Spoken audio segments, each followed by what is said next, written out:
Hi guys, I'm going to be talking to you today about George Orwell and how most of his works were a warning to mankind.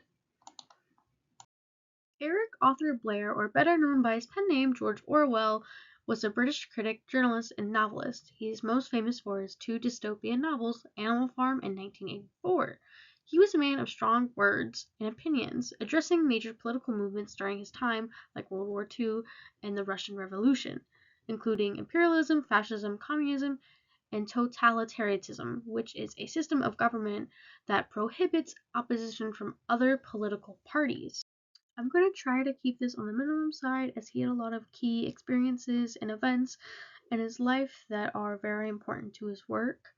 But he was born on June 25th of 1903 in Motihari, Bengal, India, which was a British colony at the time. In 1911, he was sent off to boarding school at age 8, and then a few years later, he got a scholarship to Eton College. In 1922, he joined the India Imperial Police after graduating from the college. But 5 years later, after hating his job, he left and moved to London. While in London, he got another job, which he kind of didn't really like. He was a custodian, and he kind of did work on his side of writing poems, writing articles, writing a few short stories, but he wasn't really getting a lot of recognition. So he moved to Spain, but while in Spain, he joined to fight the Spanish Civil War. After being in the Spanish Civil War, Orwell wrote Homage to Catalonia, which was a novel about being in the trenches of war throughout Spain.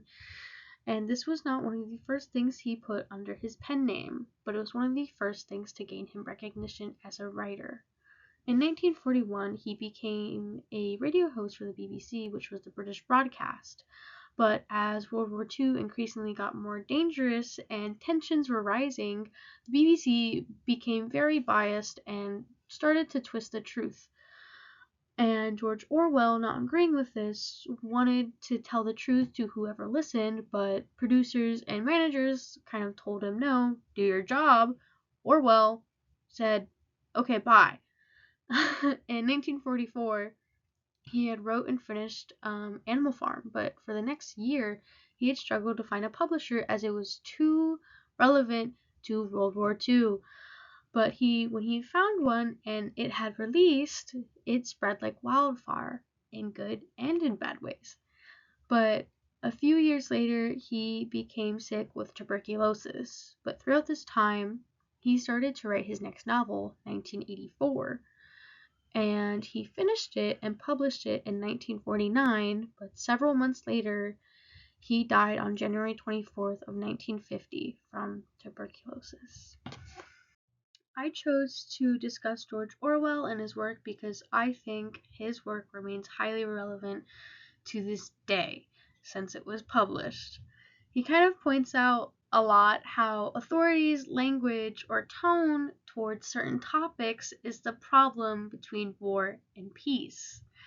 This kind of goes into my second one. He brings awareness towards how rules, laws, and history has been manipulated to the benefit of the oppressors, the dictators, the government, you name it, and how bad it is. And 3, like his experience of reporting on war and poverty has led him to stand up to power and say the unspeakable and stand for what's right. Orwell's writing was very heavily influenced by his experience throughout his lifetime as an imperial police officer fighting in the Spanish Civil War, working in the BBC, and also in the Great Purges of the Soviet Union. This has shaped his opinion of dangers posed by an unchecked government, and majority of his works, specifically Animal Farm in 1984, serve as a warning against the potential for totalitarianism to arise if vigilance is not maintained. When you think of farm animals, you may think of them as dirty, but you don't think of them as dirty and as twisted and as evil as these ones. Animal Farm is about a group of farm animals who rebel against their abusive owner, Farmer Jones, and once he has left the property, they come up with their own rules and regulations under animalism. But when they need community and a leader, they get betrayed, mistreated, and exploited by one of their own. Napoleon, a pig. He basically turns into this tyrant and dictator. And because of this, the farm has become corrupt and is nearly identical to as it was before when Farmer Jones was still there. In animalism, they had rules like no animal shall drink. The pigs in Napoleon are caught drinking. No animal shall stand on two legs. The pigs are caught walking on two legs. No animal shall wear clothes. The pigs are caught wearing clothes. Orwell kind of wrote this novel as commentary on the Russian Revolution and corruption to the influence of power, as how when you want to destroy something, you eventually become the thing you sought to destroy. Like how the Soviets were very against their dictator in Russia, but when they were the ones who became in power, they ended up becoming another awful dictator as well. I'm sure you're thinking, it can't get worse than Animal Farm. But it can, because imagine a world where you had no privacy, no freedoms, and no right to think. Just plain misery and utter devotion to a brainwashing, history erasing party. And Big Brother is always watching you. And whether you feel like he's not watching you, there is someone who is. And that could be someone who is undercover working for the thought police. And if you're caught rebelling or even thinking about rebelling against Big Brother, only torture and public execution will find you unless you submit fully to the inner party of Big Brother. Our main character, Winston, works at the Ministry of Truth, where he basically rewrites history or deletes it to benefit Big Brother and what he is currently doing in the world. Does this sound familiar? But he finds someone that he trusts and loves and who is also wanting to rebel against Big Brother.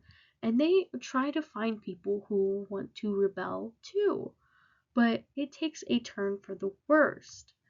Orwell kind of wrote this just after World War II has ended, and he kind of parallels this Big Brother party to Hitler and Nazi Germany, where an oppressive regime that utilizes propaganda to manipulate public perception and maintain power to obliterate the truth.